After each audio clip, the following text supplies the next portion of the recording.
And we're here. Why waste any time? I hope everyone can hear me. There's no one here currently, but when there is, we'll find out because I'm about to make a lot of noise.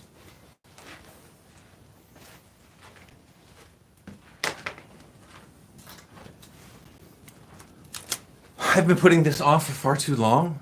It's one of those. It's a toy. Come on. Steel claws, Tekko kage. So Tekko, steel. I can't write the kanji here. And kage, Kagi, kagi, not kage. Kage shadow, kagi hook. So it's steel hooks. I have wonderful. It was an old like hay rake that will now participate in becoming these new steel. Well, steel hooks. It's just, I feel this should be more of a grander name to such a tool.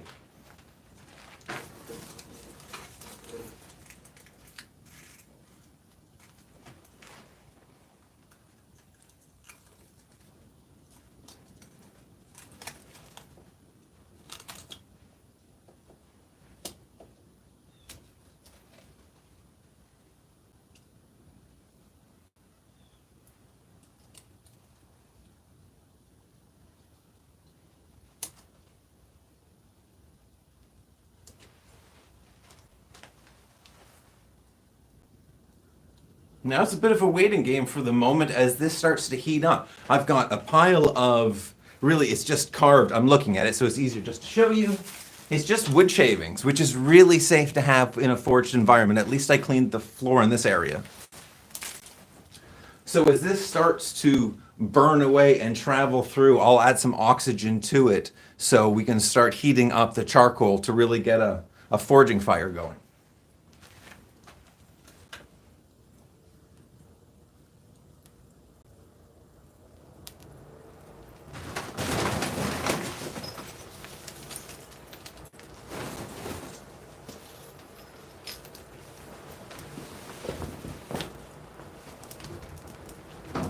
So first, we're going to talk about the steel for a moment. This is, I think it was like a hay doodad, so it would have traveled along the ground and it would have raked the hay so it would have gone being able to flip over so it dries evenly and then make like a single line. I don't know why I'm explaining a hay rake currently. Let's get back to the steel. I like the steel because it's a nice spring steel. Also, it's old and there's something about old steel that just makes things, I don't know, it's like it's got its own magic. 3, it means it's already put up with this nonsense, so it handles me putting my own heat treat and working on it. 4, like, this was in my yard. I didn't have to buy this. This is, like, existent on the farm. Somehow, I love finding steel in the woods, and this farm has given me so much steel. So, as that warms up, I've already cut 8 pieces, let's get that on frame, 8 pieces, 9 inches long. And the idea is it's going to be the old school, it's a terrible, but I don't have a drawing for it, so we'll just work with it. So that's going to be kind of that. Oh, that's so sad looking. That's like a little derpy face. So a steel band needs to be forged, and then a wristband that's going to have a rope attachment to it. I'm getting that all ahead of myself as currently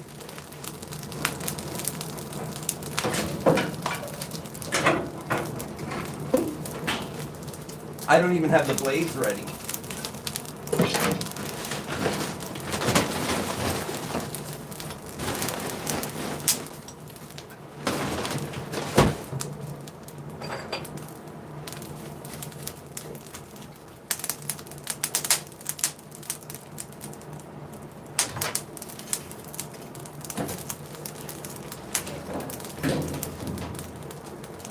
So this is just a regular charcoal, it's a charcoal forge. There's nothing really special to it. It's got a blower that goes up and it's controlled with a dimmer fan. It's really high tech and I can melt steel within like 3 minutes. So not that I want to melt it. So this is a high carbon, it's a spring steel, which means it's a high carbon steel, which means it transfers energy really easily, or another way, it melts beautifully. So you don't ever want to hit it with too much heat all at once. Or just leaving it, really. But you don't want to leave any steel, just because.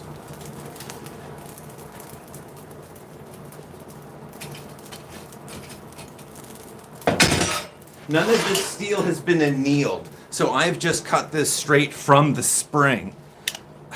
If I was following proper protocol, this should be heated to a red heat and then just let to cool. I'm not going to do that.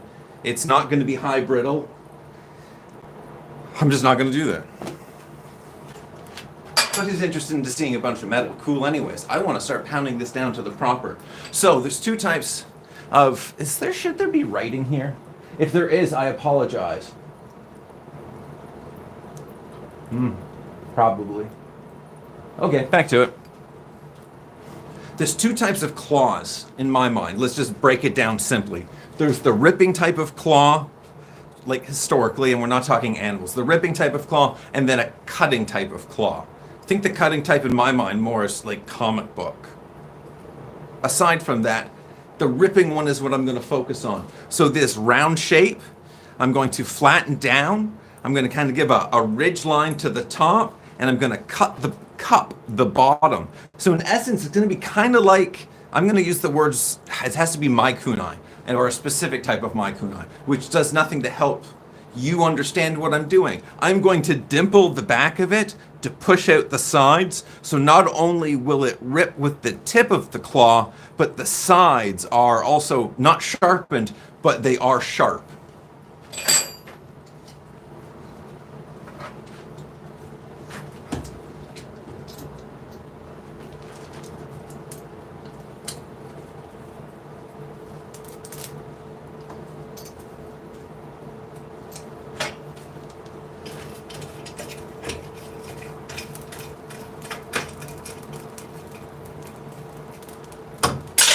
So I'm not exactly letting them anneal properly, but I am giving them a full bath. A fun part of the charcoal is how quickly that energy is created and then connected into that steel. I'm not saying it's going to be soft immediately, but after a few hits, it'll start giving way quite easily.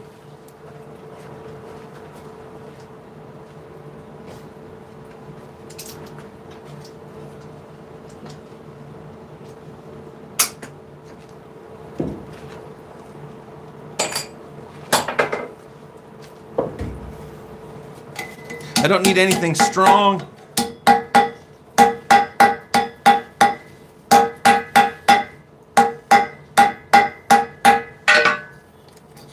I could start shaping it now, but I'm going to be not lazy. I guess this is my annealing process. I just want to let that be hot for a while.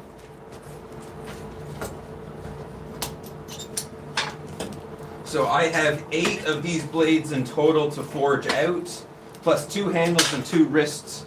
But right now, the only focus I'm giving is just the creation of these claw or teeth.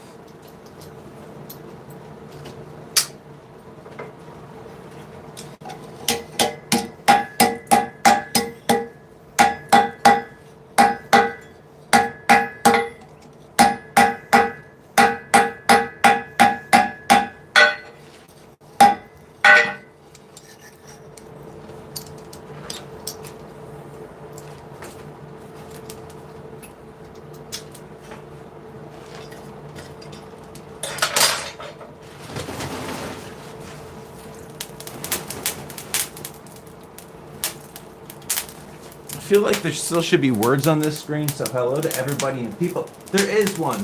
Yo, good, they're actually working. Fire looks great.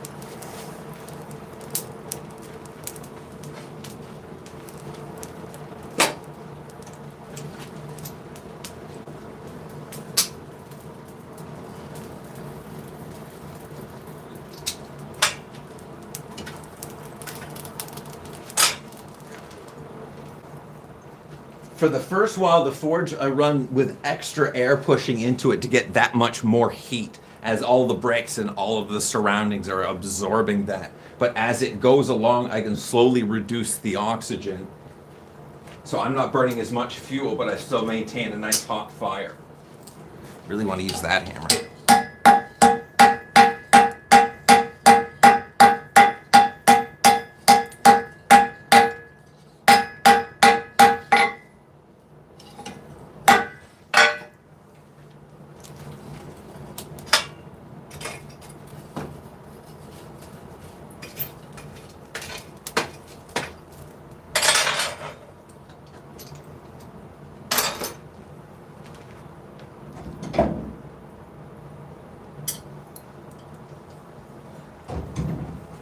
Now I'm rummaging around. I've got a tongs that may work, may not work. We'll find out.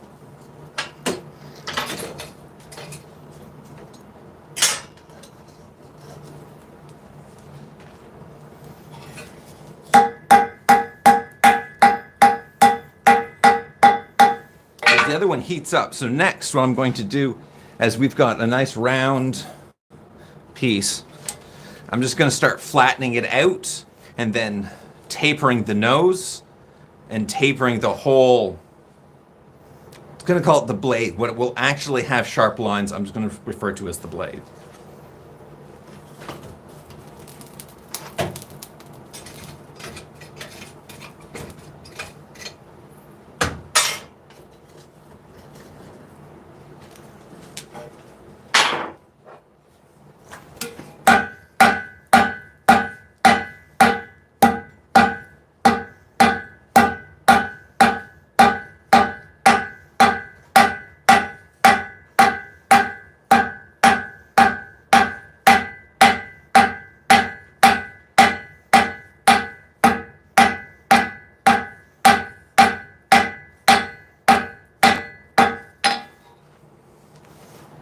It's minor, but little by little.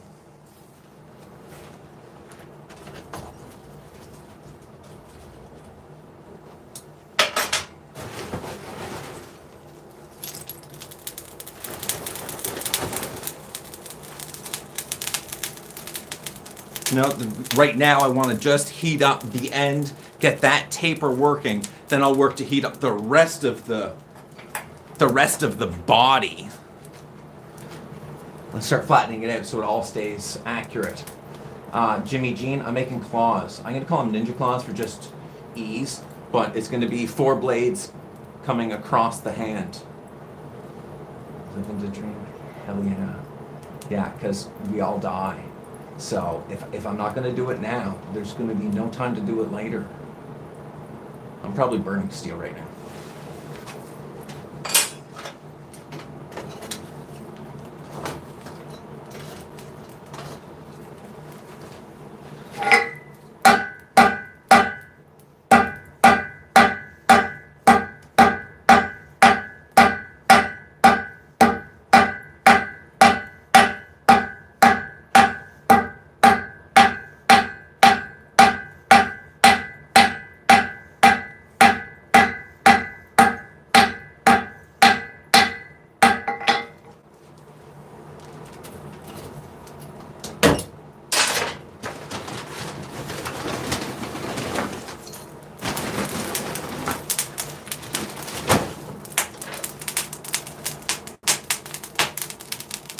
Now the fun begins. Not that it's not all fun.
We got a moment.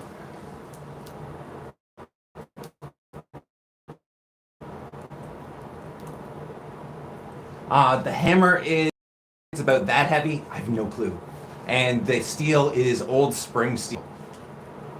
And thank you for hell yeah, brother. Hell yeah, right back at you.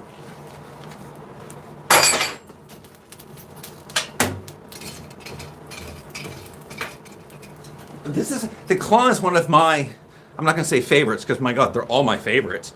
But the idea that this is like I've already said no, I don't want to fight. This is the centuries in a wooded, well, I want to say maze, but a forest is enough of a maze as it is. It's just, you don't pick on people. It's just, it's one of those tools.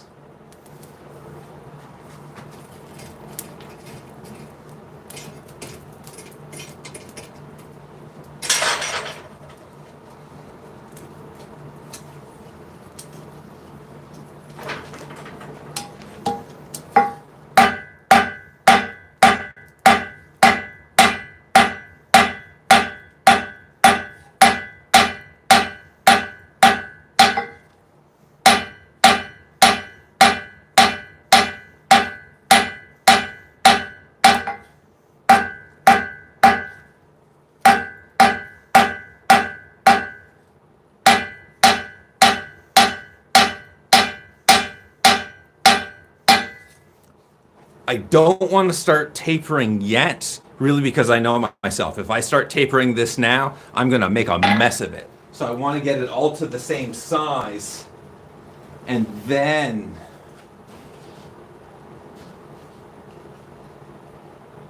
start tapering it.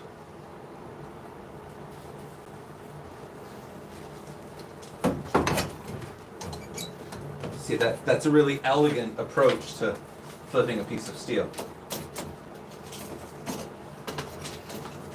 Technical difficulties.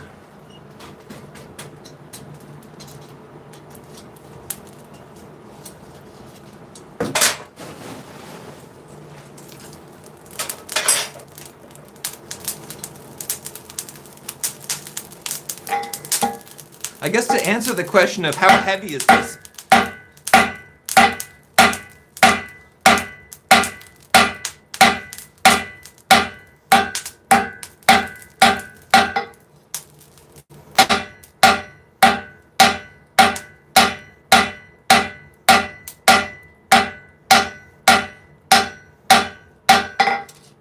it's my heaviest of the reasonably sized hammers.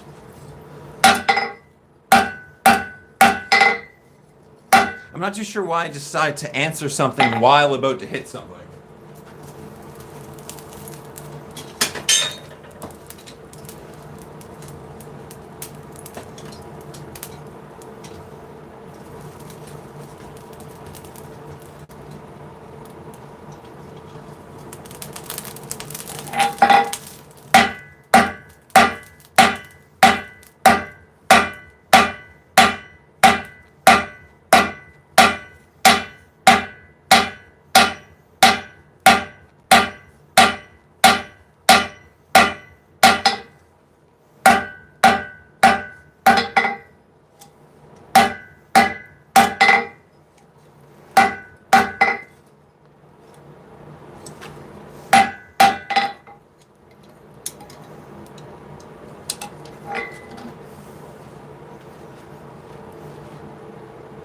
It really doesn't look that much different from what it did a few minutes ago.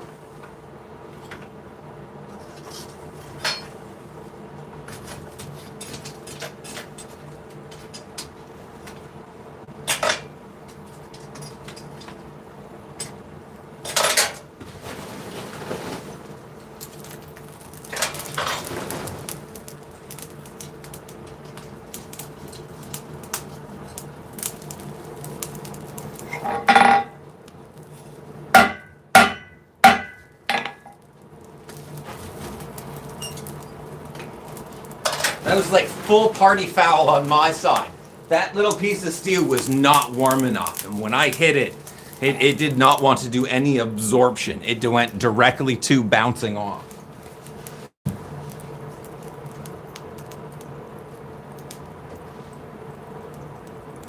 Thank you. I hope it's awesome. I'm only making 8, and the job ends requiring 8. So as long as I don't mess it up, we're all good.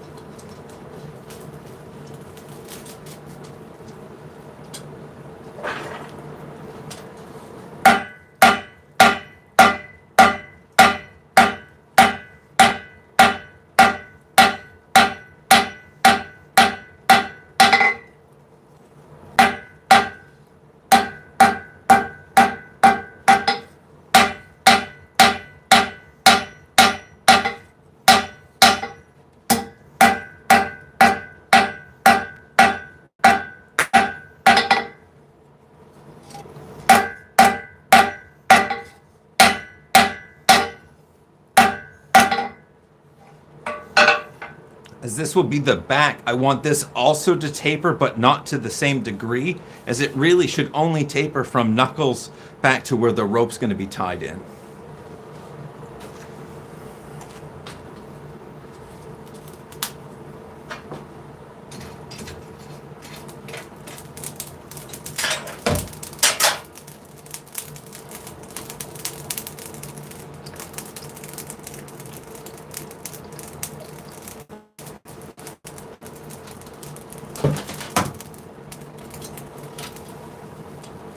Oh, now that one, I let get too hot. See, I shouldn't have had a drink. So that's a nice welding temperature. Oh, this just steel is gorgeous.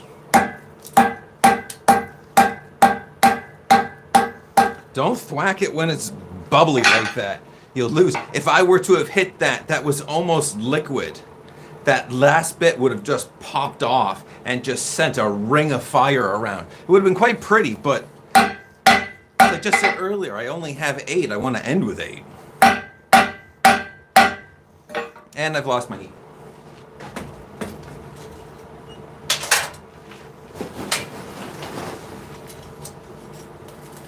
That's nicer. Okay, we're gonna go to the smaller hammer.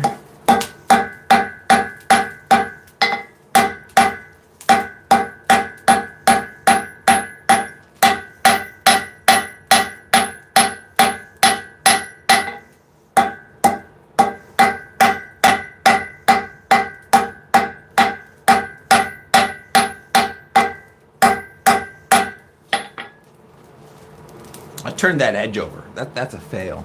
It's when you make a parallelogram. I wouldn't know how to show you that. So then you have to arc the piece on the side to pop it back into shape.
A spring steel, when you have the heat, so a regular steel, a mild steel, once it starts to lose that temperature, it's still malleable. You can smash upon it for a while. The spring steels, the high carbon steels, specifically talking of the spring steels, it gets back to a temperature. No, it'll just bounce your hammer back off of it again. So if you were to continue going with more powerful blows, you start sending the micro cracks or fractures into the steel.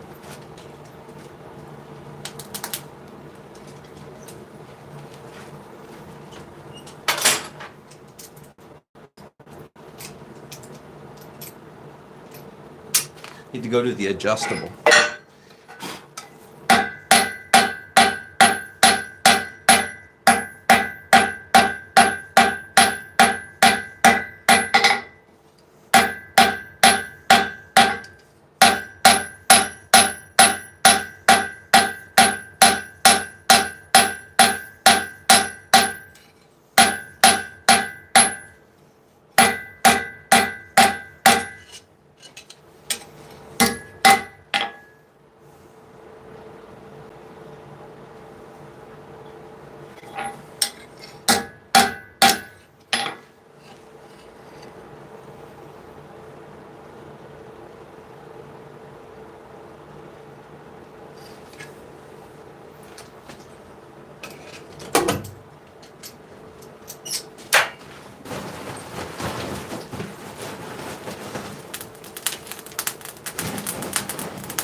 I'll have to repeat this step 4 more times. So where I'm at now, that I've tapered the back plate, I guess to the size. I don't know what size I wanted to finish at yet. So really the question is, how much do I finish this? So instead of making it any wider now, I'm going to start putting the blade edge in, because having that blade edge is going to make it wide anyways. Currently it's at roughly 1/4 of an inch, and I want to get that down to, I'm going to not do a really heavy heat treat, so I'd go down to maybe even a 1/16.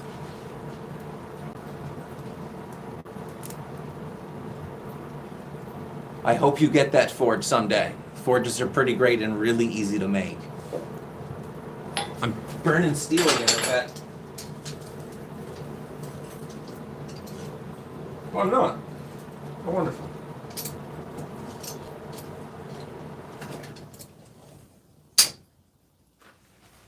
My timing is not well when I'm recording myself, apparently.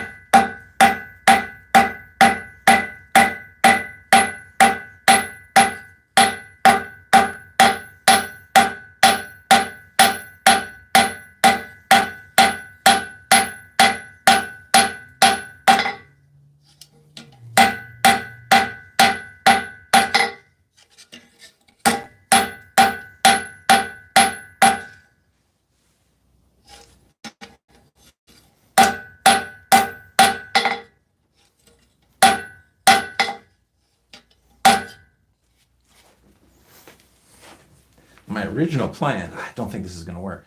At least not how my mind saw it originally. I wanted to throw a rivet through there. In my mind, it had a 1/4 inch rivet, but I could do a 1/8 inch rivet. Back in the forge, that's fine. If anything, it's still put back wider to allow for a larger rivet.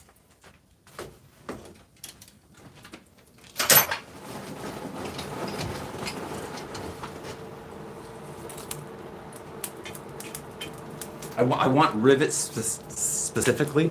That's a fun word. I guess because that's how the majority of the pictures are shown. And I think forge welding it's great, but to forge weld 4 individual onto that would be, I'm sure there's those that have done it and they've done it gorgeous, but I'm gonna stick to doing the rivets for this one. Oh, that'd be a tough job.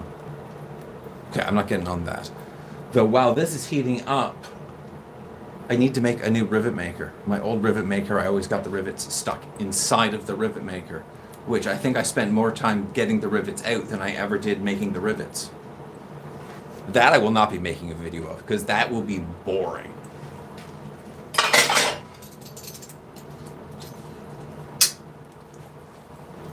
So now, gonna hit it on side.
Needs more work still.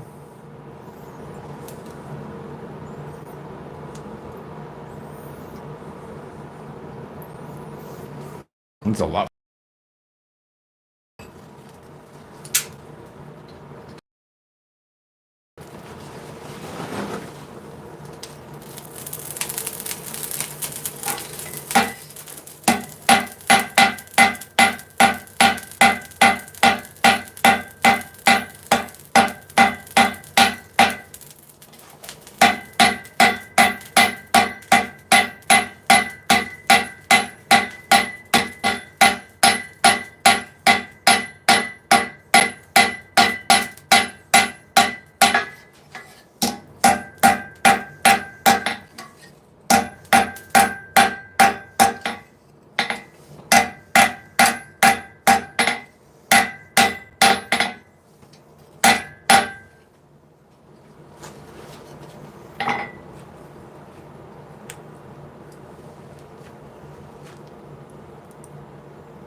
Nothing's burning. Same. Everyone should have a forge.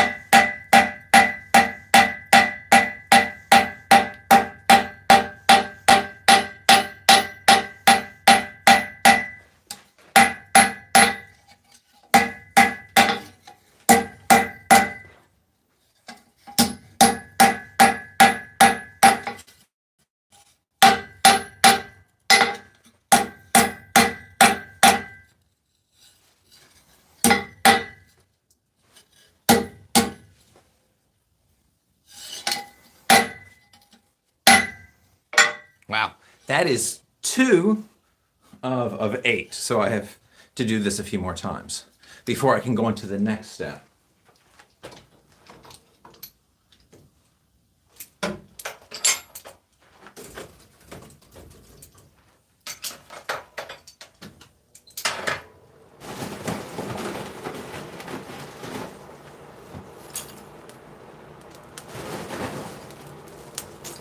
I like this step because it slows down for a moment. I feel I can actually drink water and not burn any steel.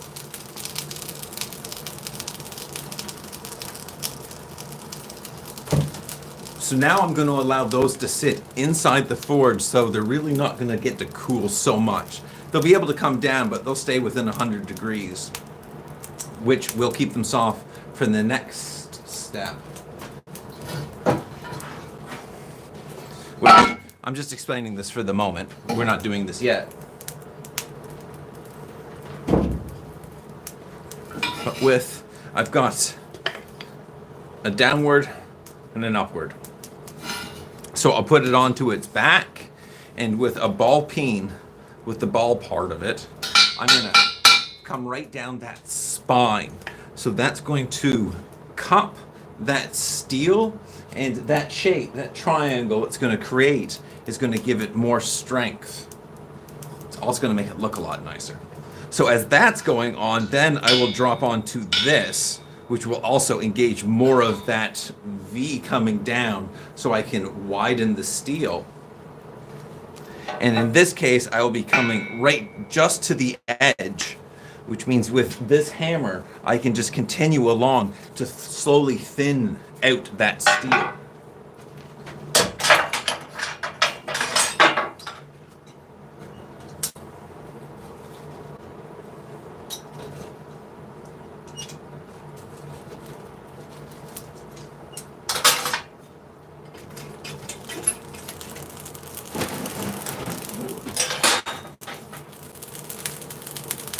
And I don't want to thin that steel out too much. I have to leave something for the heat treat.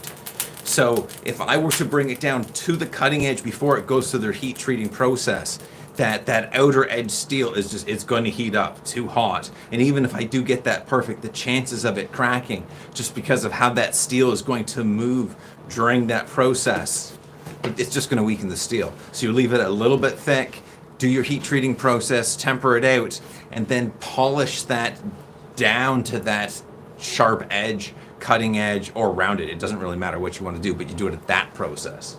And you're just very careful not to allow that steel to get past 200 degrees. You don't want to lose that temper. So you're continually dousing it into water or whatever cooling liquid you're using.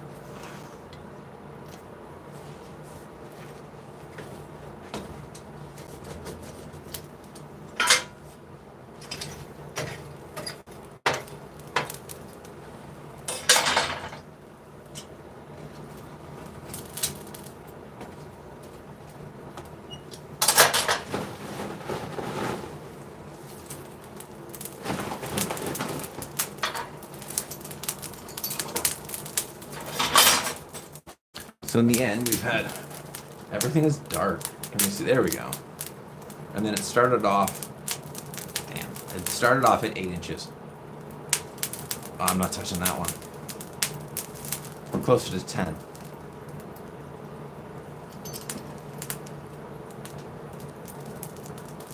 Hey, David Williams, thank you. What time do I normally stream? This is not a normal thing. Oh, I'm already filthy. My God. It should be, and I should also not start sentences with Where do you live? What time do people normally stream? I guess it depends on what I'm working on and what time of day it is. I would have streamed 2 hours earlier today, but my adjustable tongs couldn't be found anywhere.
That heat is so nice. I just want to. You know what? I'm just gonna drop that on the floor.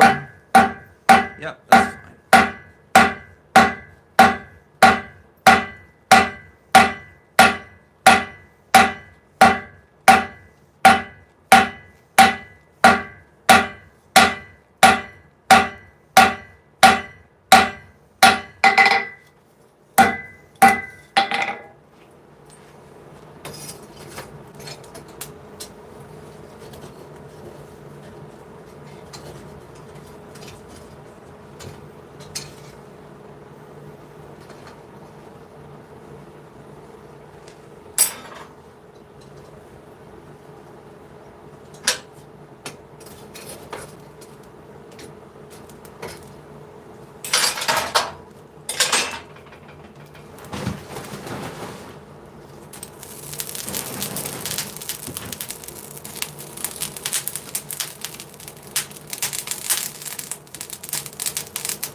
You're awesome, David.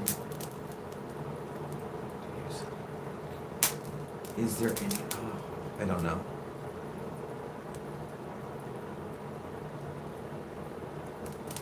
Well, thank you for putting your notifications on. I do sell stuff.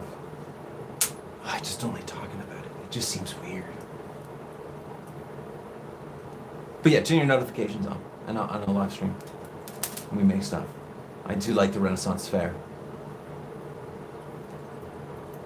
Bunch of people just show up with a bunch of equipment to make a whole bunch of tools. Some random sunny or rainy day.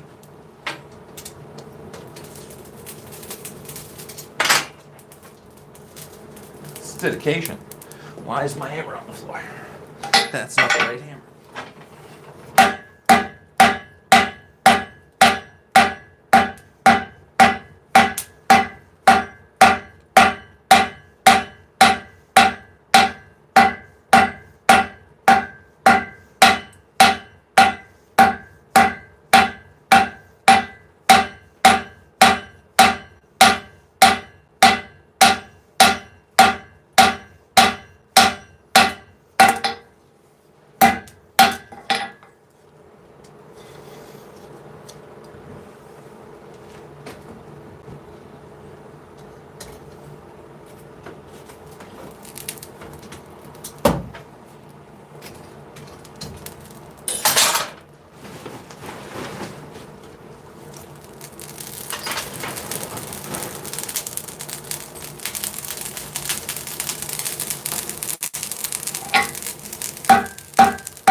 As that eats up for a moment, when I'm forging away, I seem to be, for the most part, I'm always moving the metal around, the work around, hitting in different parts of the anvil.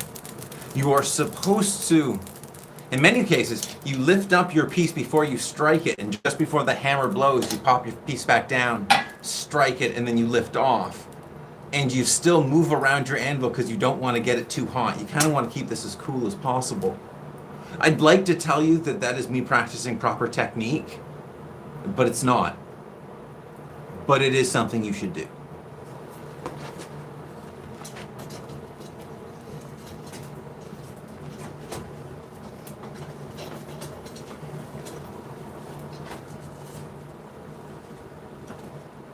Something you shouldn't do is leave things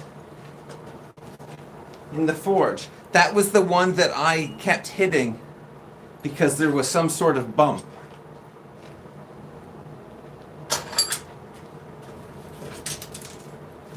Would have that come out and broken if I hadn't let it get that hot? Yeah, that was a crack. That's a flaw. I shouldn't have let it get that hot, but happily I did, and it showed it quite rapidly. It may not have affected it, but I have to imagine it would have. Happily, I still have lots more of this steel.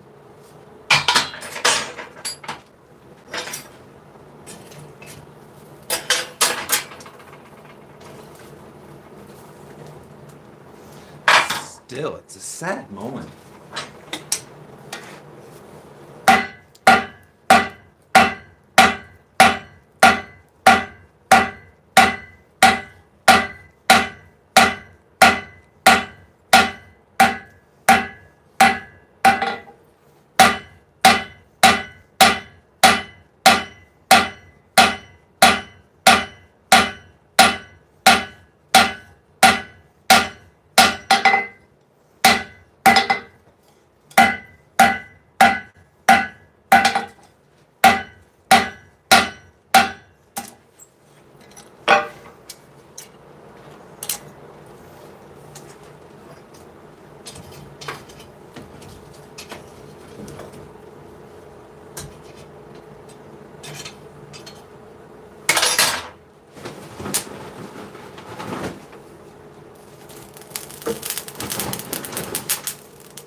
Thank you.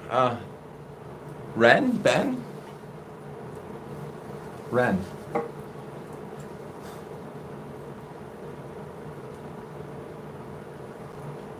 It feels weird having to just sit for a moment. It's just not right.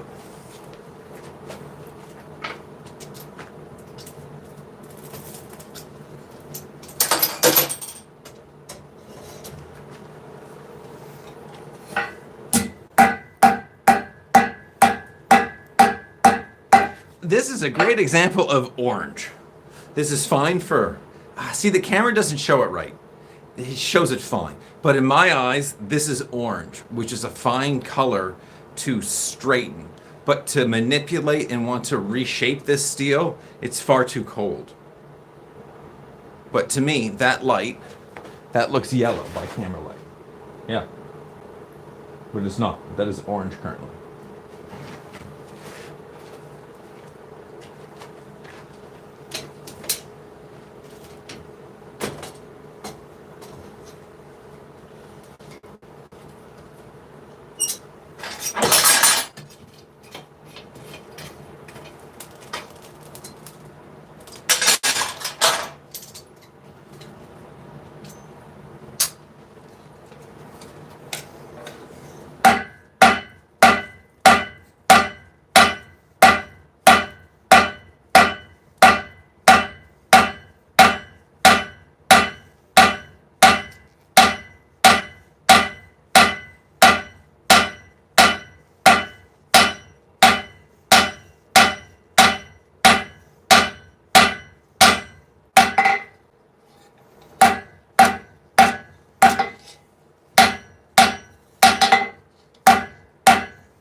Okay, nothing seems to be melting at the moment.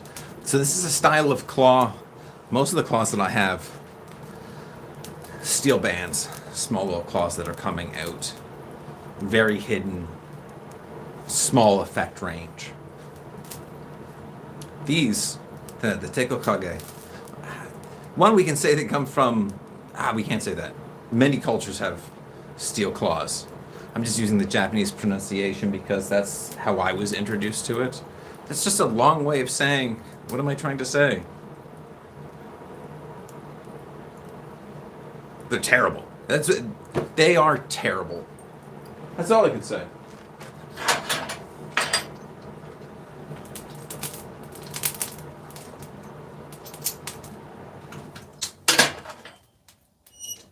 They are a close range tool that would be devastating to come across.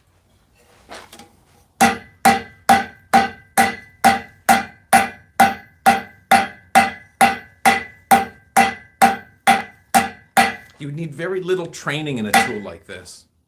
You'd just be told to, like, emulate a cat that's pissed off. And you'd have the techniques understood quite rapidly. Yeah, sure, they wouldn't be elegant, but they would be effective.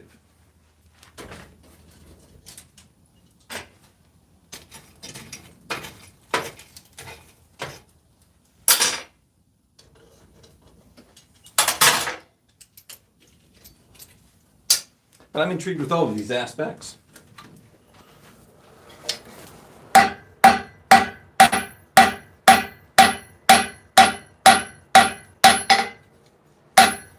And that is too cold.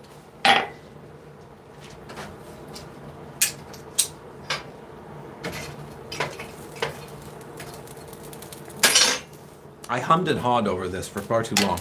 The basis of these claws would be, let's just remove that entirely, It sits on top.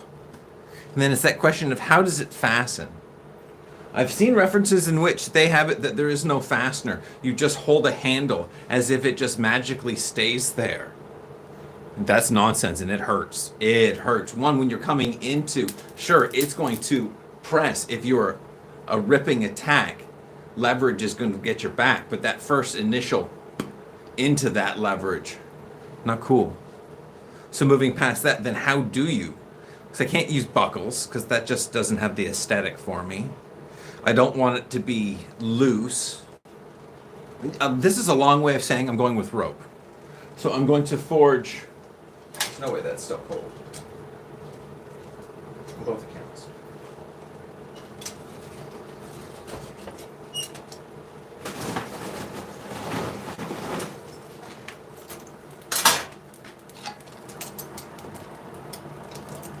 I promise I will finish that thought.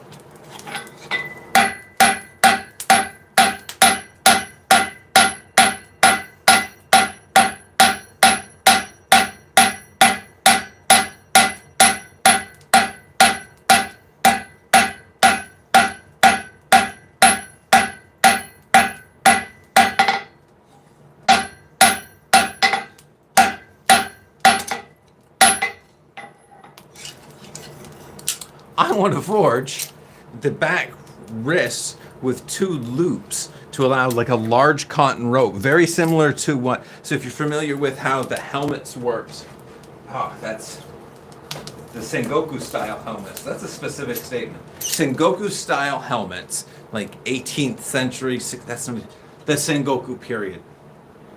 The ropes that held on the mempo, they were gorgeous and quite a size. That's the rope I want. That's still not hot enough.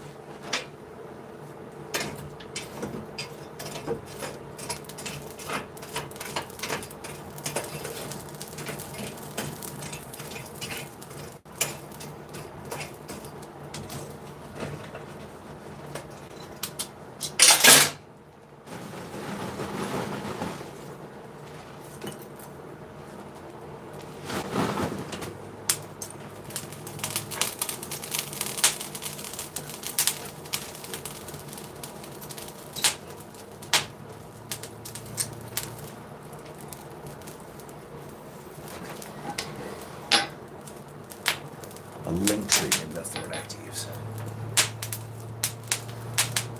Charcoal is so pretty, it just explodes on its own. It's never safe not to have safety glasses with charcoal. It's gorgeous, but those little things burn the eyes terribly.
Okay, I can touch them.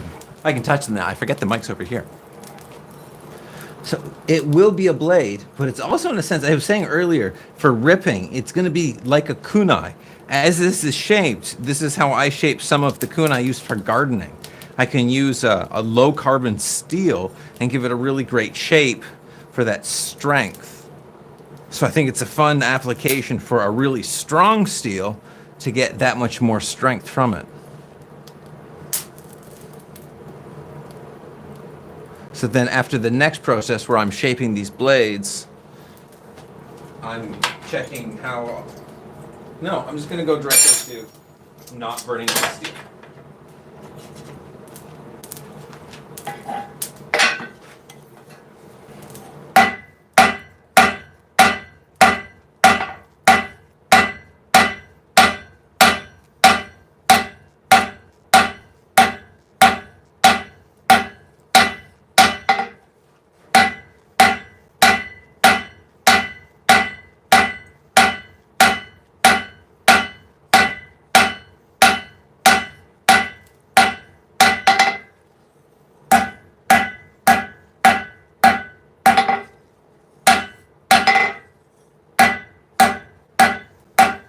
So before I was so rudely interrupted, after the next step is done and I get the blade shaped, I need to punch 2 holes.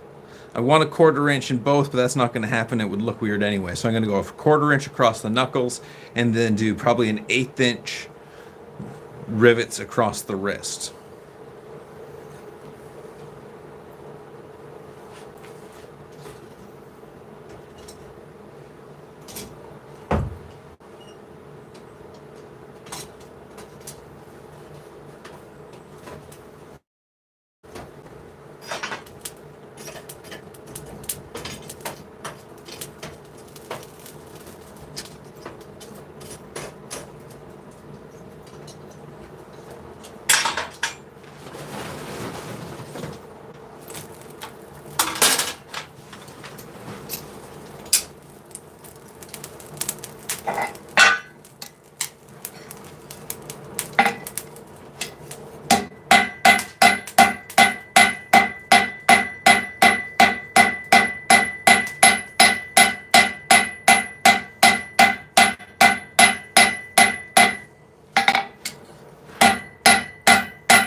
I'm low on my heat.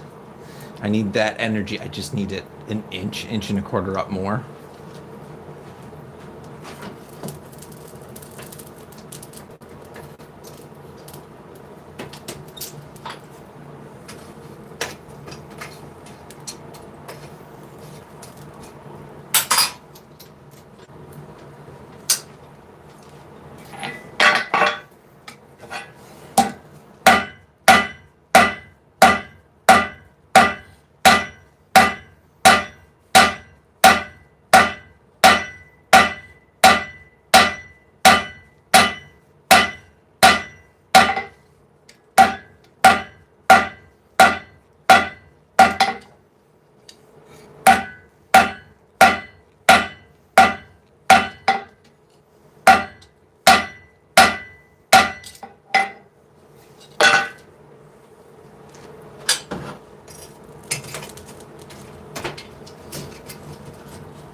It's one more ready for the next step.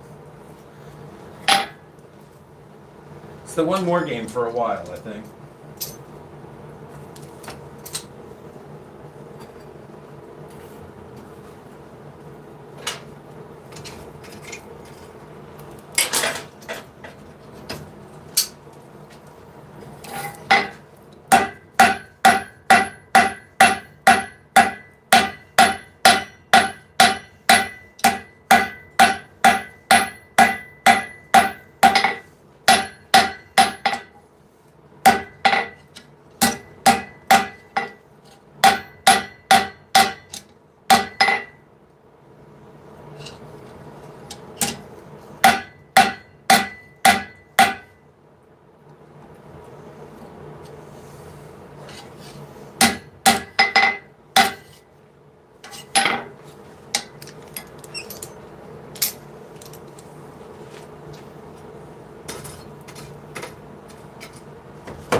Then after that step, which step was that?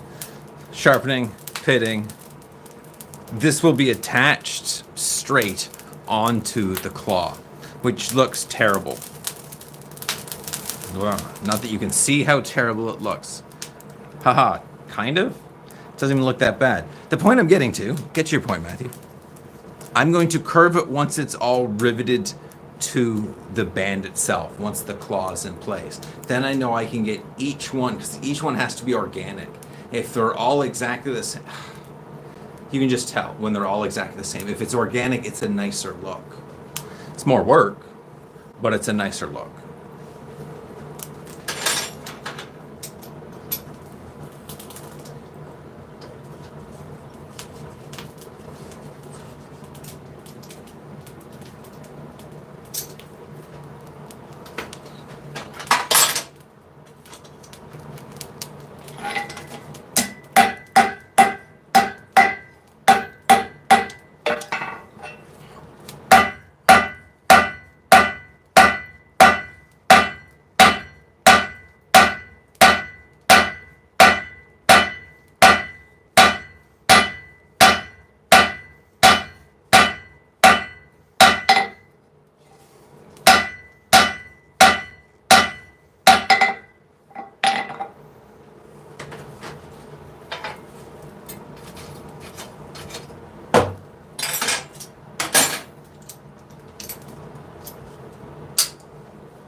Start the blade on this one.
Got ahead of myself for a moment thinking I was done.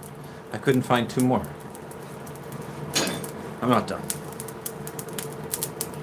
I'm not done.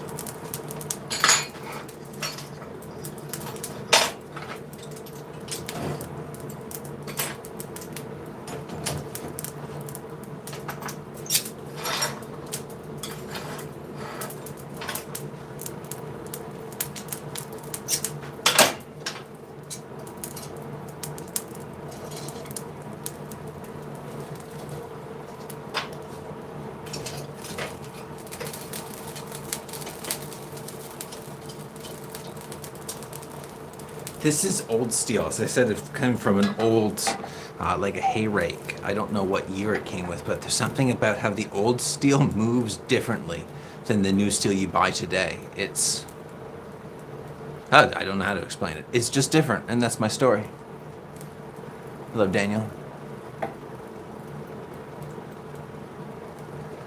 Yes, I should update people that I am making I guess I'm recreating a tool from I'd like to think it's from the Sengoku Jidai. I like the Sengoku Jidai as it appeared aesthetically, and it had a lot of tools.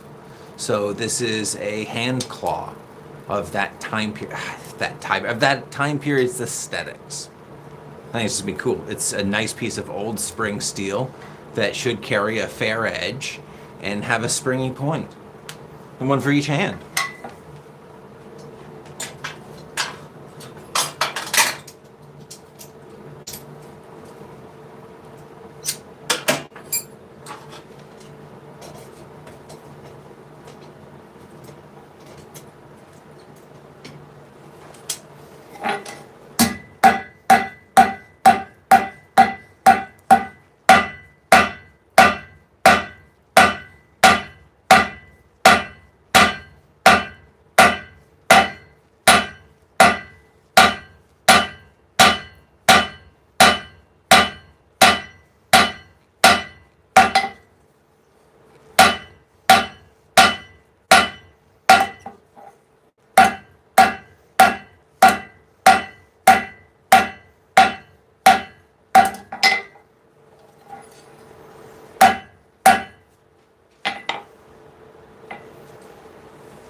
Fail, that's too cold.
That's warm enough.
This is the last one to go in the forge.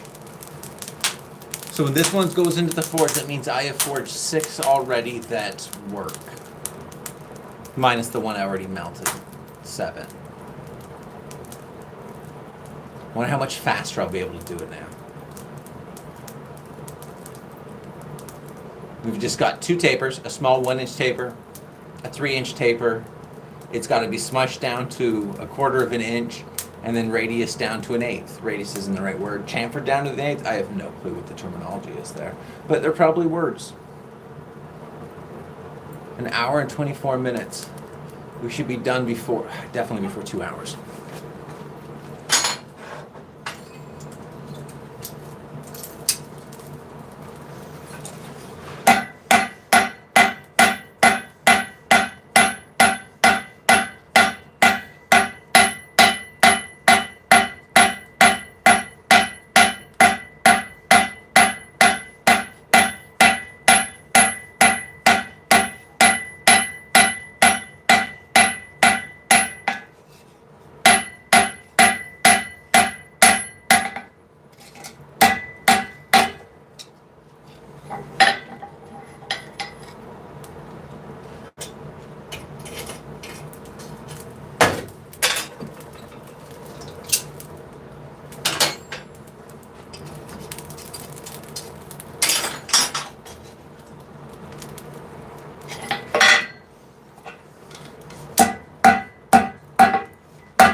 It's just getting hotter and hotter and hotter.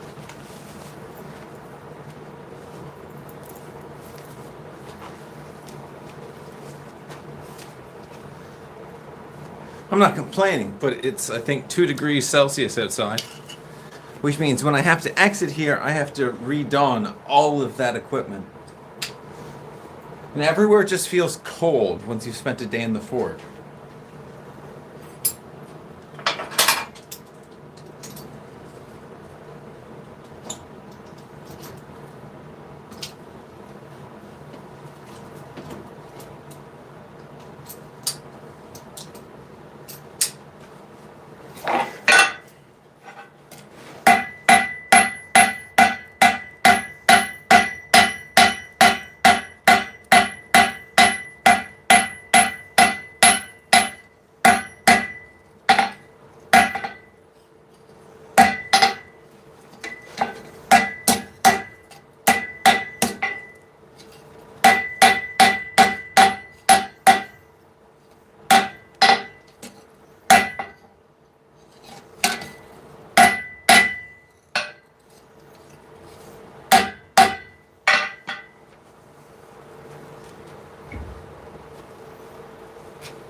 One more down.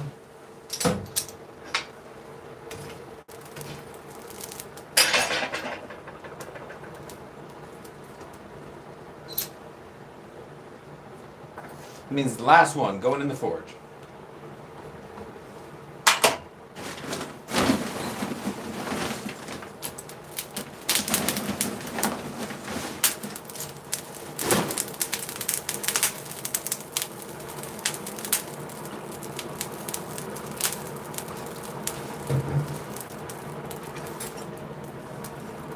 For the heat treat, as they're going to be ripping claws, so they're not going to be cutting edges, they're not blades. So my heat treat doesn't have to be dense, it doesn't have to be really hot. So I've touched my face again.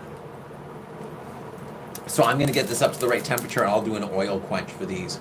So it cools a little slower, and as they are spring steel, I want to get that springing action back again. So then after tempering, I have to slowly, I guess, bend them slightly, just, well, to test them. Of course you have to test them.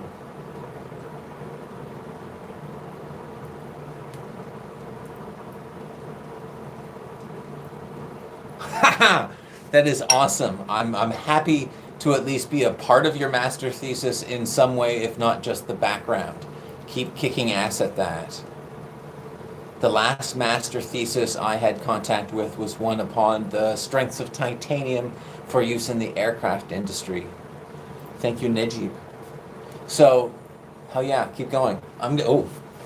Melvin.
Last one.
There was one that felt a little wonky. But I thought, no, it'll be fine. Just keep pushing through. We'll find out.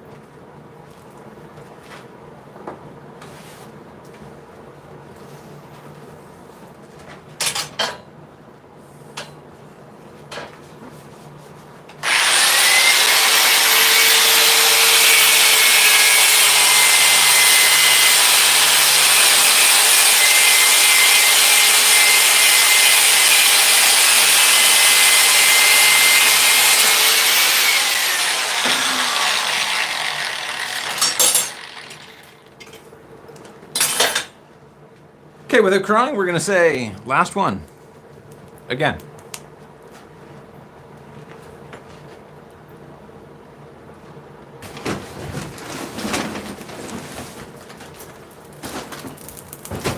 This one I should be able to do super quick. Now I've done like 9 of them. We still won't hit the 2 hours.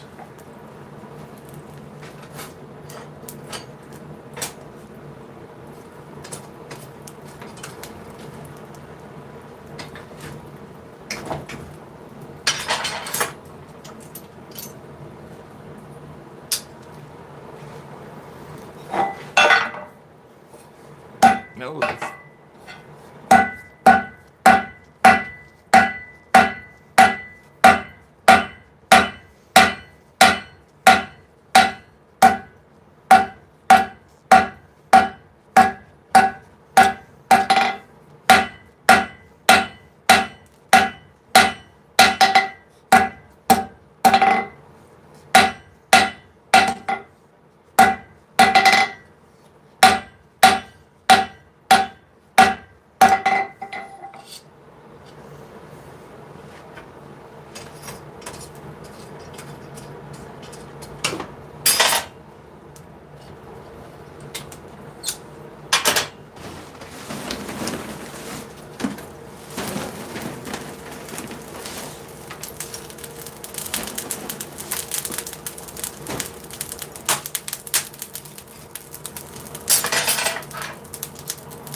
They're useless for me for this project, of course. But that's still a good chunk of steel. I have no clue what I'll actually do with it, but I'll put it in my pile of it's a good chunk of steel, which is a pile that's grown far too large.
It's not like I'm putting it anywhere different.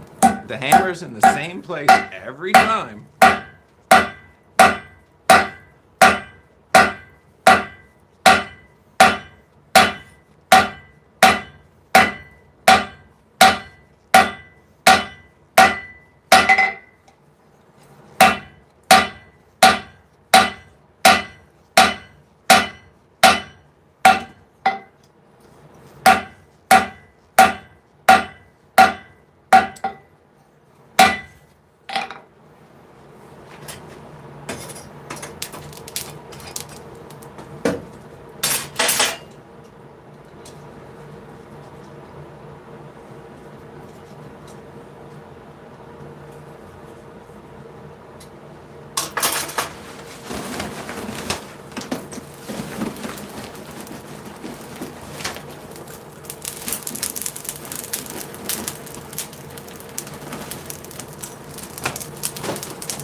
as I have a moment to not burn anything. I guess it's a statement to everyone that watches these videos or you watch blacksmiths working. It's strange for us that are recording ourselves we need to leave like light in the shop. And for the majority, that's weird. I black out the windows. Of course, when it comes to heat treat, I have to black out the windows. But normally when I work, I like the windows blacked out. I like everything dark in the shop. The only light is the fire itself and the piece of work. So I know what colors, I know where you can actually see cracks once you get good, or you deal with a lot of cracks. That the visible spectrum is just, that's a bad way to form that sentence. It just makes it easier when you get to see the colors of the steel.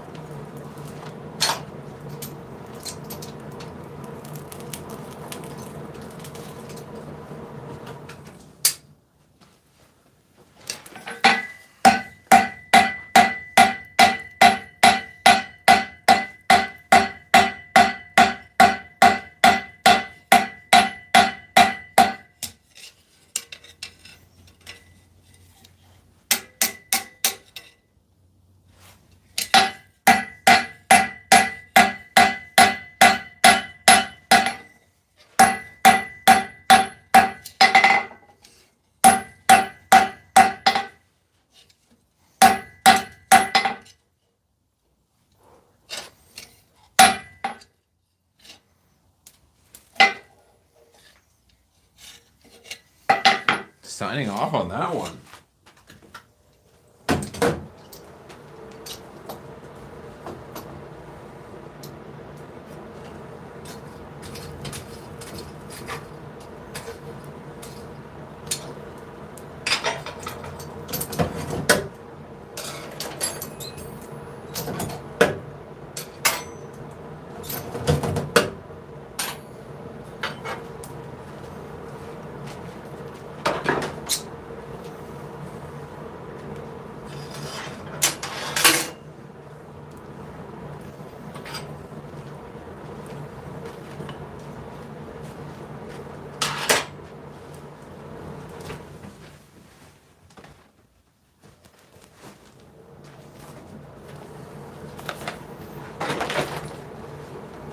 I get so much walk around time when I've made mistakes. Normally I have two.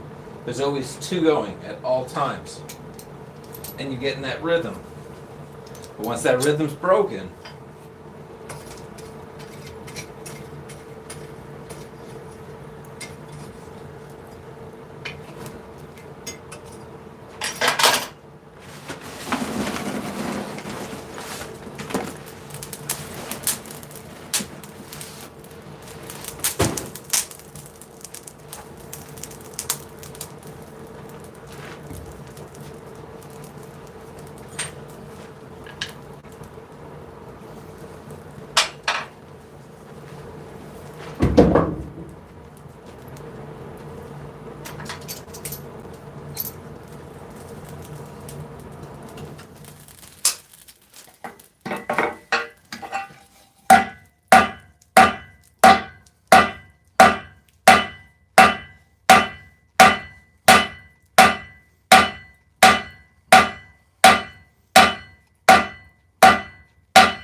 too close.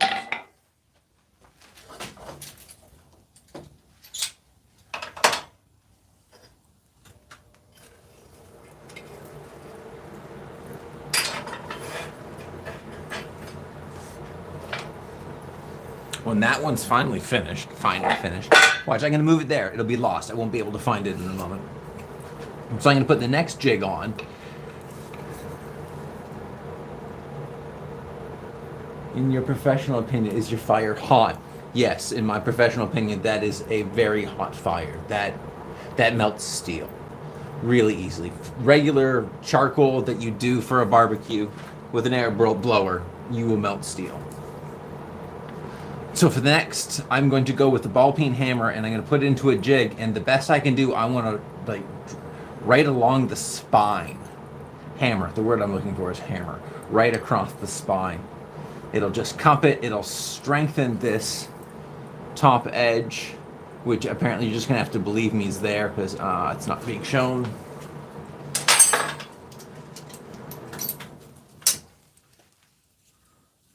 Oh, so close. Did I melt it?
This is my mistakes.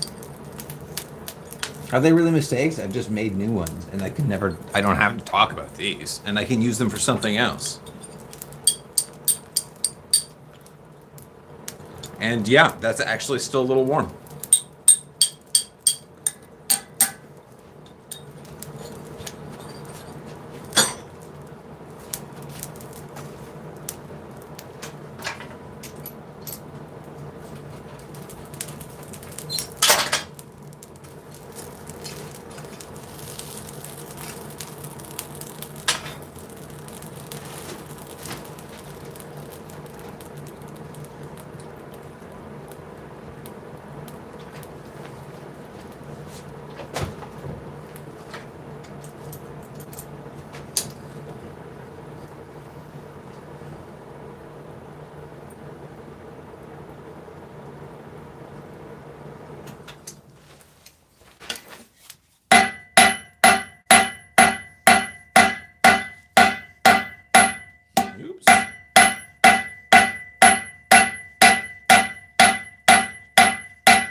Okay, I'm not saying I'm giving into, what is it, superstition, but when I made the statement of, hey, look, it's my last one. Imagine how fast I'm going to be able to make this. I've already made so many.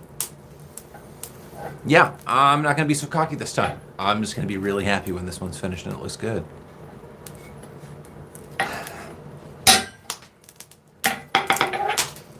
On the to-do list is to make a new hammer handle for this one. This is not a great handle.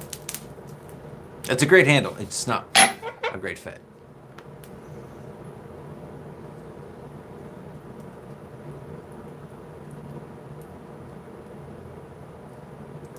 I'm so impatient.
Right. That's fine.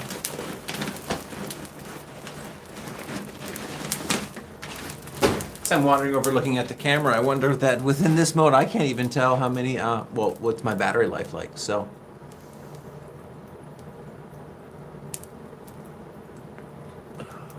I'm sure it's fine. I want to get to the next step. I don't know why. I just really enjoy the next step. Maybe because it's simple. It's hard to screw up. It's actually really easy to screw it up. But it's steel. You just heat it up again and smash it for a while and it's back to where it needs to be. It's a very delicate art.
Just for a reference of measure, this is technically 1/2 bag. That's useless to everybody.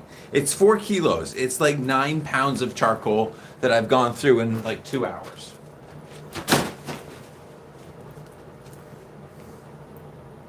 I feel that's reasonable. It's a really hot fire, and if I don't have this steel hot enough, it just doesn't want to move. Should really anneal it first, but I have no patience for that.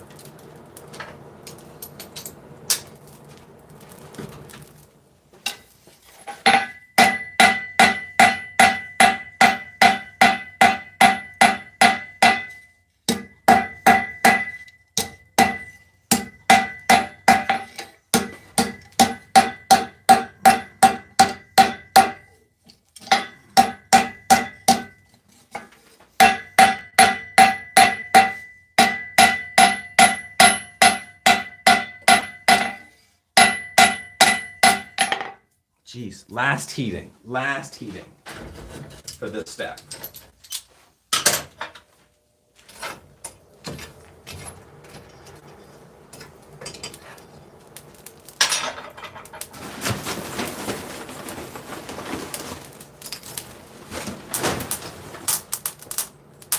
My rule of thumb for whatever time it took to forge this item, not only is that hammer on the floor now, this is still kind of warm. I should pick the ones, I should choose them more carefully.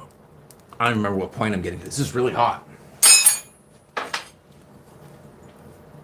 Jingle bells. Nope. Don't remember. Does not matter.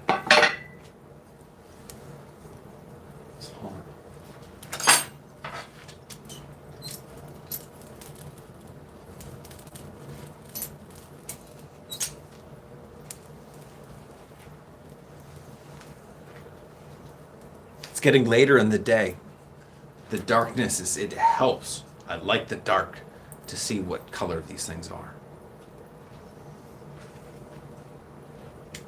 I know I've already said that. There we go.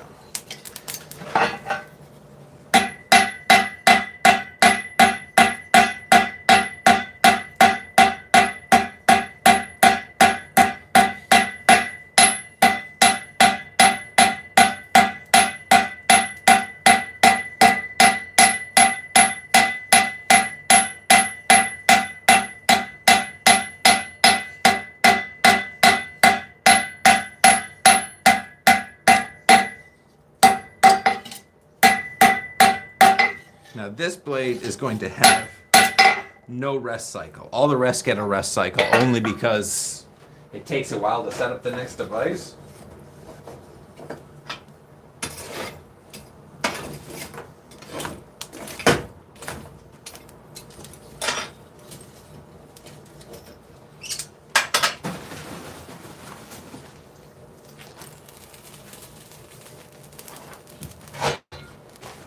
And now if I need the anvil, well, I'm kind of stuck because I don't get access to the anvil.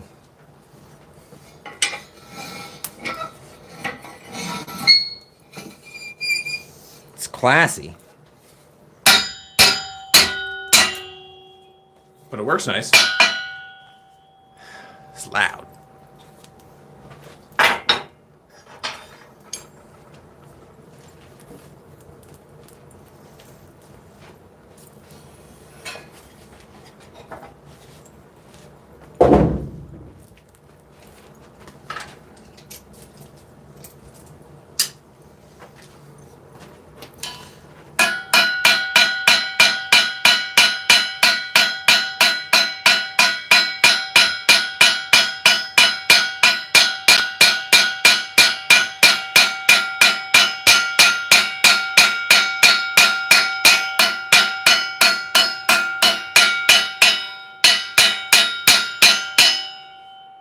Okay, that sounds loud.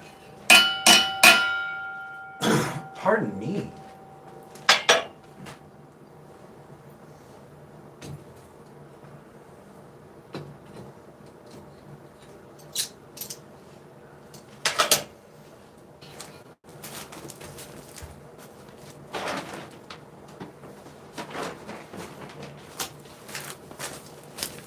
The way that I set up my forge, put a back plate, so if I need to extend it halfway through, I can just pull one piece out and I get that added length, which is nice for a project like this, as it started off as whatever X, it's now Y, sure.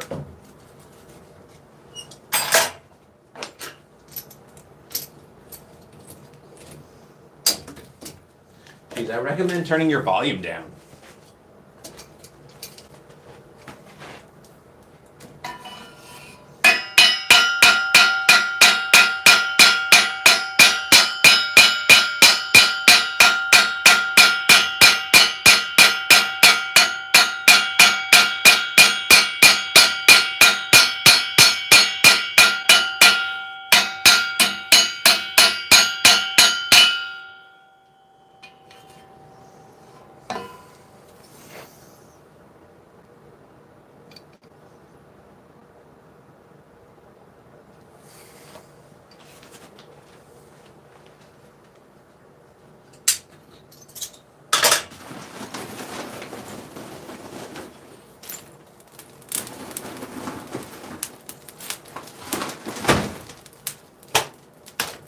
At this point, I'm running the forge at a lower temperature.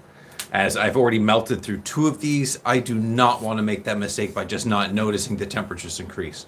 So it's a little bit lower, and now that they're no longer that large cylinder, not that it was that large, that this just, it absorbs the heat faster. So I need to be careful.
As I'm going along, see how it's losing its shape because now I'm gaining a new shape. So I also want to make sure that when I'm reshaping this, it's got to be hot. I want all that structure to remain strong.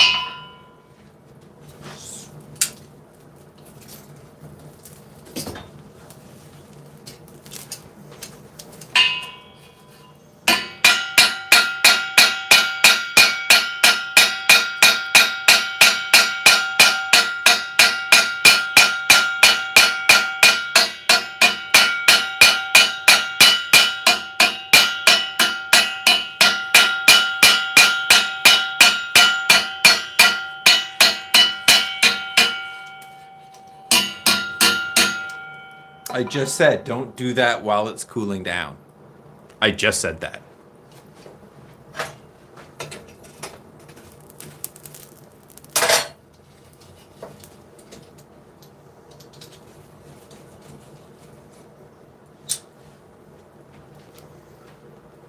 This is a handy jig, and I'd really like it cut down. I've just not bothered to take the time. There's too many more interesting things to work on and build than to have a pretty jig.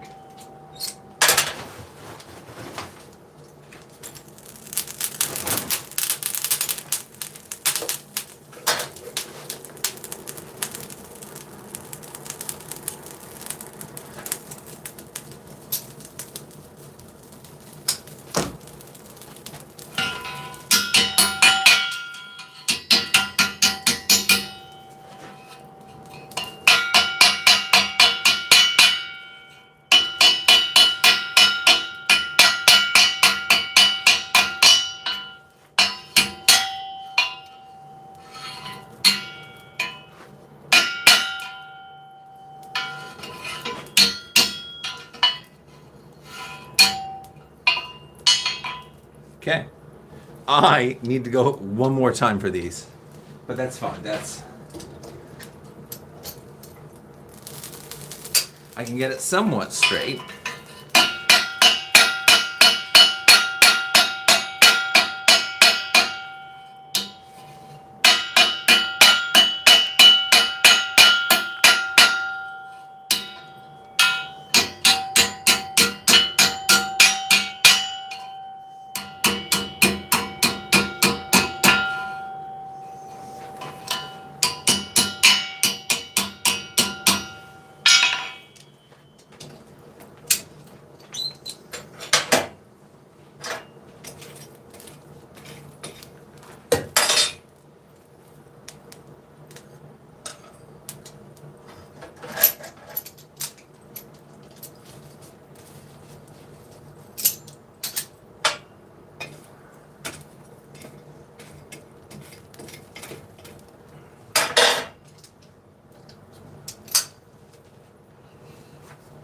So I have just, well, can you see how, look how curved that is. You're just gonna have to trust me. That's pretty curved. And what that means, I've messed up. When I still don't have a word, I'm calling it chamfering. When you're hammering these edges down, you wanna make sure that you're even on both sides. So as this is curved to one side, that tells me that on one of these edges, I did not get it down as chamfered as, well, the other side. Why charcoal is... Oh, probably that. So I just like charcoal. There is a forge. I have the blowers to build the forge propane. I've just never put it together. I started off with just a regular coke forge, and I just didn't like it. It had the power, you could forge weld, you could do everything you wanted. It smelts, and I guess my biggest issue with it was the dust. And don't get, charcoal is dusty. As you work it, you're in a mask. I should be wearing a mask technically right now. It's dusty. But there's something about coke that's even dustier. The whole shop smells like it, and there's just that fine silt that covers. Those that work with it, they absolutely love it. I think the same for the charcoal people, and I'm sure the same with the propane people. Once I actually have a propane forge, I guess we'll see what happens. A part of me thinks I'm not going to switch over. It takes time to cut this charcoal, but it's gorgeous, and it's warm.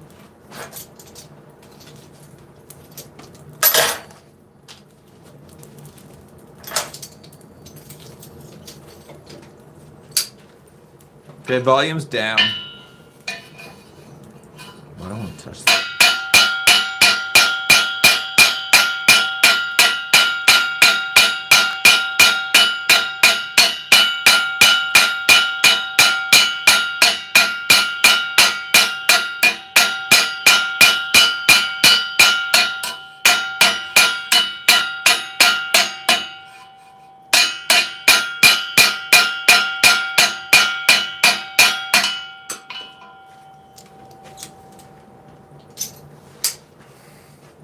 Let me see that curve now. But it stayed relatively straight, so that was an even forging.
So because this is not stayed straight, I get to add an additional step before these get to go annealed for the evening. So once this gets pitted, I'll remove this, put it back on the anvil, straighten out, square up, and then I can just hold the sides on this anvil to get my edges again. I don't think I put a lot of thought into how this was going to go together other than the overall construction of it. The actual forging method, it's actually not much different than what I normally do. I thought this one I was going to be more, well, different. It's not. But it's smaller and it's much nicer steel. I don't think I've ever played with as nice steel as this for Tekko. Oh, it's kagi. I want to say it's kage. It's kagi. Claw, not shadow.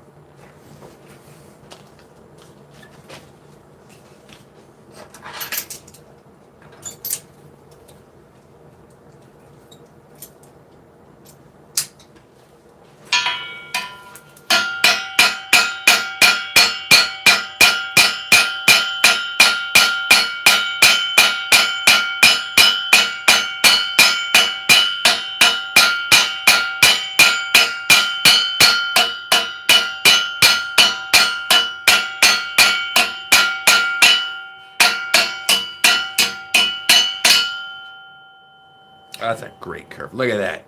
Gorgeous. But it will be 3 more.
Last one for this step.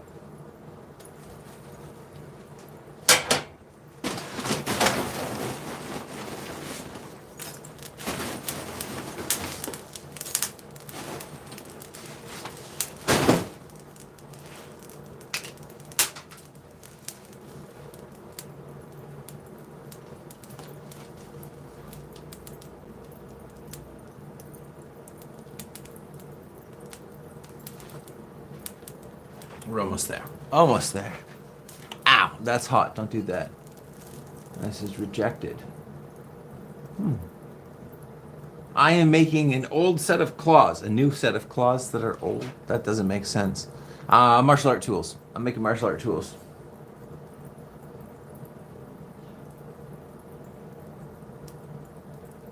Yeah, I'm just staring at the camera now.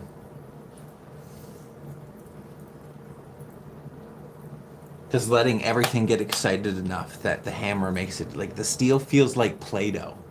Mind you, it's under a hammer, but it still feels like Play-Doh. Get these wonderful little craters.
That hurts that hand.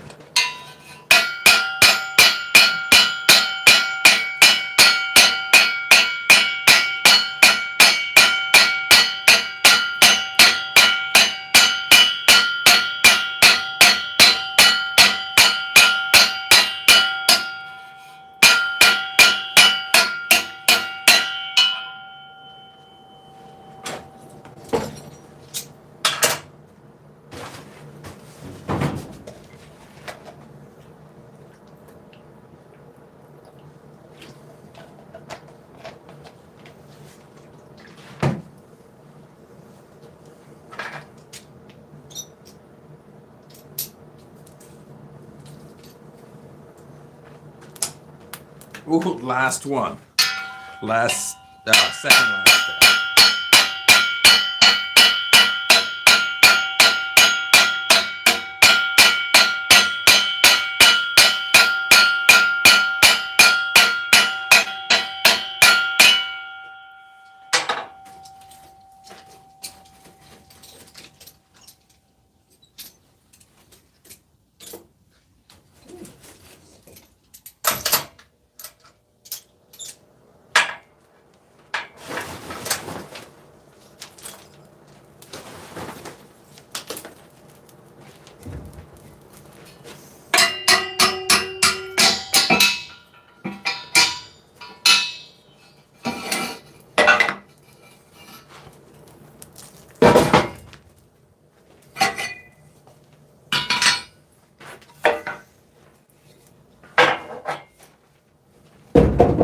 Last step. I don't need a large hammer. I just need something enough that would allow me to straighten it without really mushing out too much steel. That's a great question. It takes a long time. You think right now, what are we at? We're 2.5 hours. We're at the initial forging point. Sorry, I'm answering a question of how long does this usually take, this whole process? So we will be, let's say 3 hours for this one for just easy math. And I usually like to think whatever it takes in the forge, just times by 4 is what you're gonna have to take on like the finishing step with your filing and such. I've still got heat treat. I've got to make all the rivets. I'm just killing time. I don't know, days. If you had enough energy and supplies to go straight through, I bet in like 3 days you could have it, but I don't think they'd look so great. I think they'd be sad looking.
There we go.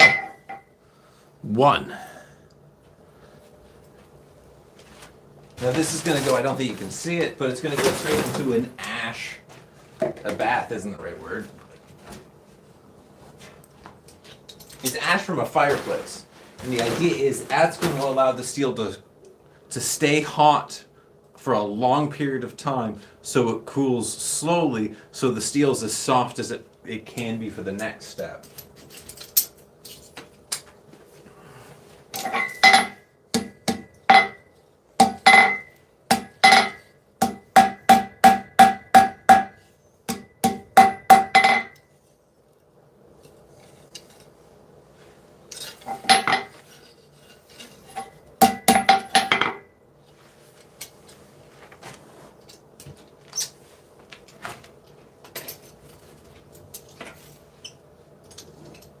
Two, three, 4, 5, 6, 7, 8.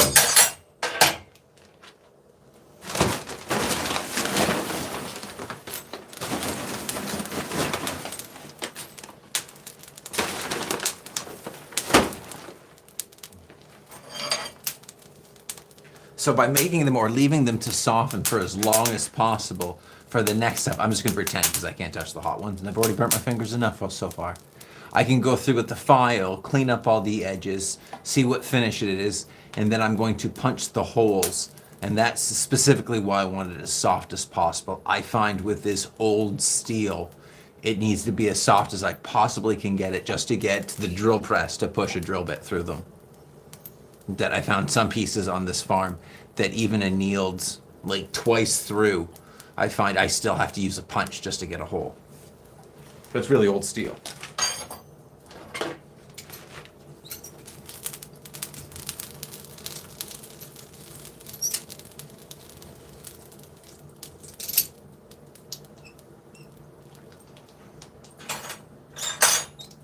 Quit doing it.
So now that I have two faces on the front and somewhat of an uneven heat, it means when I'm sitting it on the anvil, I can work one side across and then the other side across. Though my lighting doesn't really allow you to see that. 3.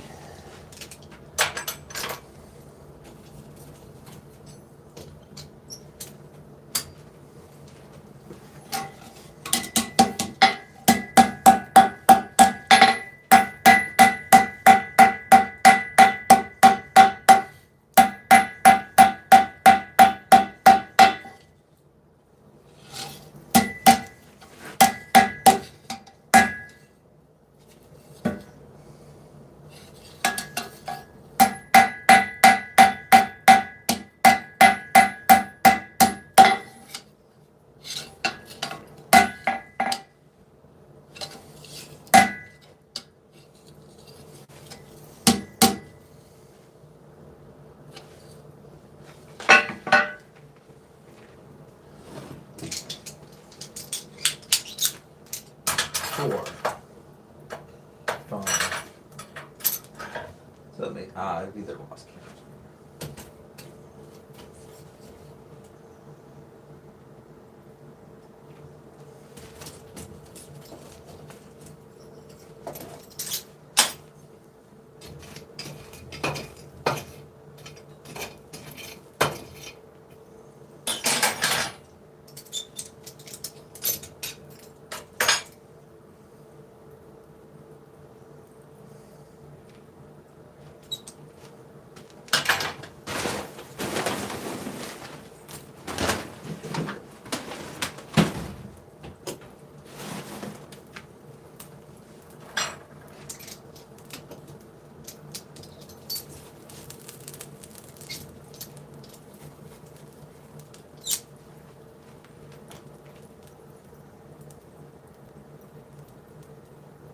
If I'm going to choose to be nervous about anything, it's going to be the step involving the drills. I don't want to punch it because I make a mess when I punch things. So I want to use a drill bit. But if it does end up being too hard, like I had...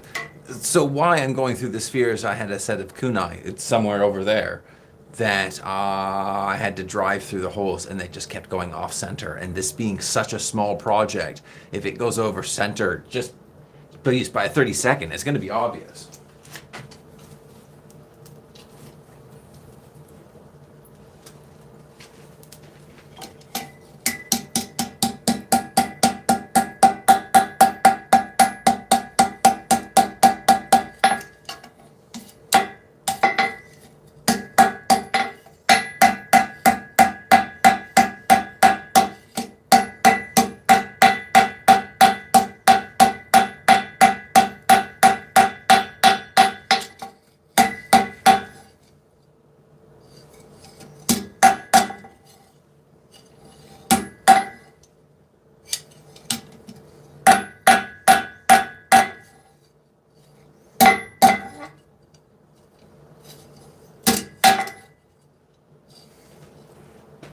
I've already lost count.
I hold today's true last one.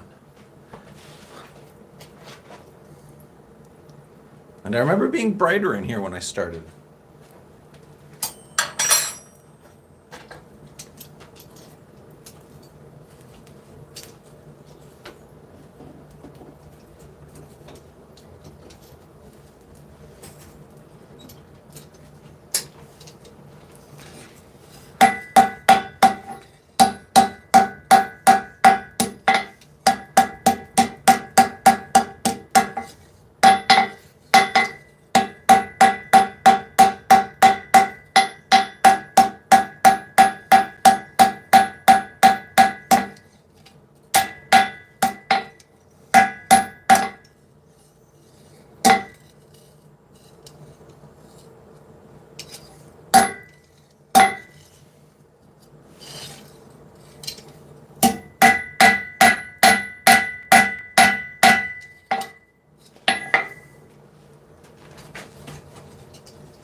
I was on such a roll, but I had to slow down.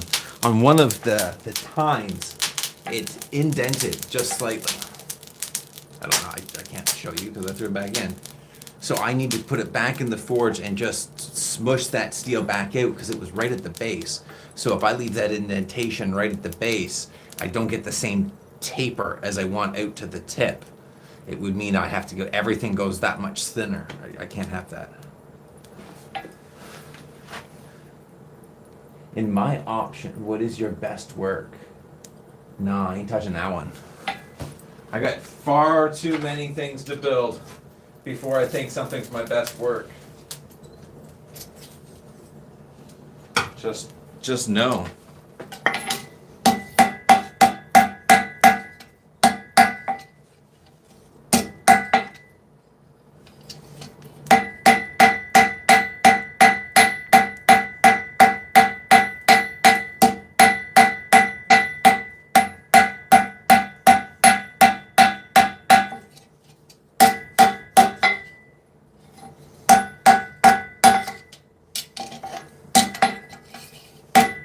I guess I should word it this way. I'll point out my best work when I no longer find flaws in my work. Every time I get to learn a little bit, there's always something I'm going to change, something that I'm going to improve upon. So no, it's not time to question that. I think I'm still in the study process.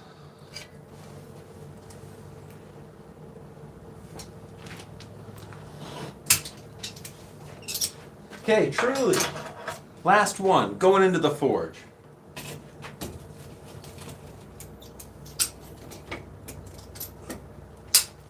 Last one, last step.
there's the tiniest bit of curvature still onto this angle because of the shape that we forged into that center line.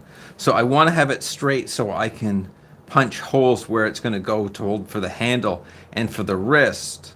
But I want to keep as much as that curvature, because if I get rid of it entirely, I'm going to lose that triangle effect. Done.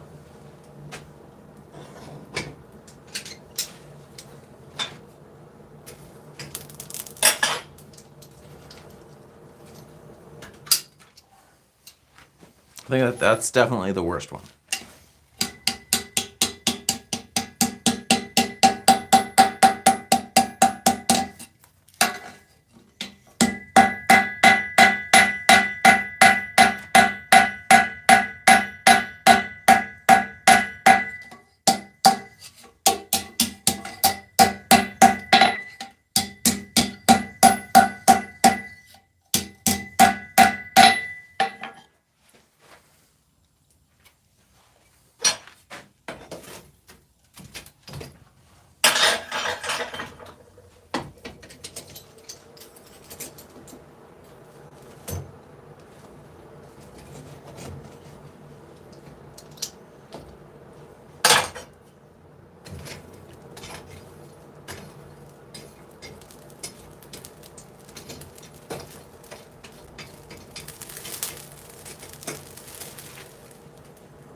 You have to rearrange it every once in a while and then just back up. Give it a little bit of room.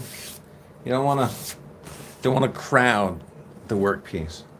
If it gets crowded, it may just decide to get, it's just going to burn.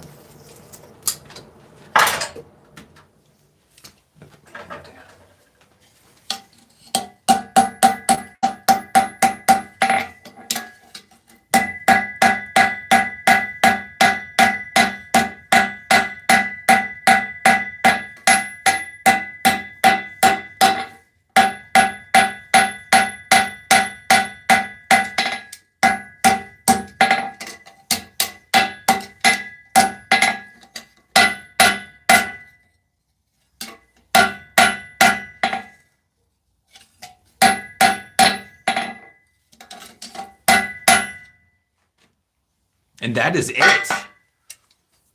I'm happy to say this is the last piece